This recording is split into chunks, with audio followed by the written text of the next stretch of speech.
लाला जी के अनुसार गुरु जी का पहला बुनियादी सिद्धांत एक भाईचारा स्थापित करना था। उन्होंने सारी जात बिरादरियों को समाप्त करके एक खालसा जाति की नींव डालकर उस नींव पर बनाए जाने भवन को उसारना आरंभ किया। सबकी उन्नति, एक जैसा रास्ता, एक जैसा साधन प्रस्तुत किए। वर्ण भेद को समाप्त करके सबकी समानता, केवल मनुष्य होने के मानस की जात सब एक पहचान बो के सिद्धांत पर स्थापित की। दूसरा सिद्धांत उन्होंने दृढ़ कराया कि राष्ट्रीय एकता को स्थिर करने और जीवित रखने के लिए बलिदान की आवश्यकता है और इस विशेष प्राप्ति के लिए समयानुसार प्रत्येक व्यक्ति को राष्ट्र और देश के कार्यों के लिए अपने व्यक्तिगत स्वार्थों को त्याग कर साझे बल और शक्ति से मिलकर काम करने की आवश्यकता है।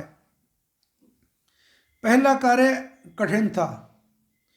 गुरु गोबिंद सिंह जी ने शूद्र नीच जातियों के लोगों को, जो गुलामों से किसी प्रकार कम नहीं थे अपितु उनसे कहीं अधिक गिरे हुए थे, स्वतंत्र और उन्नति करने में नितांत अकेले थे। गुरु गोबिंद सिंह जी ने शूद्रों को दासता से मुक्त करते समय एक कदम और भी आगे बढ़ाया।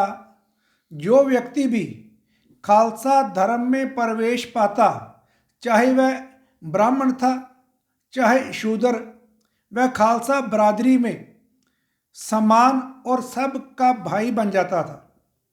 जो काम भारत के वीर योद्धाओं और ईश्वर के अवतारों से भी न बन पड़ा, वह पंजाब के इस क्षत्रिय सूरवीर के हाथों से हुआ और पूर्णतः हुआ, जिसके दिल में सच्चे प्रेम और राष्ट्रीय भावना की प्रचंड अग्नि प्रज्वलित थी और जिसने देशभक्ति की लपटें धधक रही थी।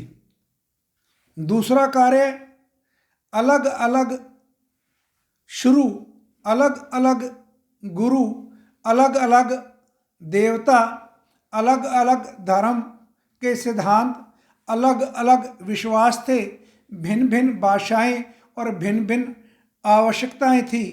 हर एक अपनी खुदगर्जी और निजी स्वार्थों में ही फंसा हुआ था। एक दूसरे की कोई परवाह नहीं थी। एक राष्ट्र बनाकर उसको ऊंचा उठाने की किसी की रुचि ही नहीं थी।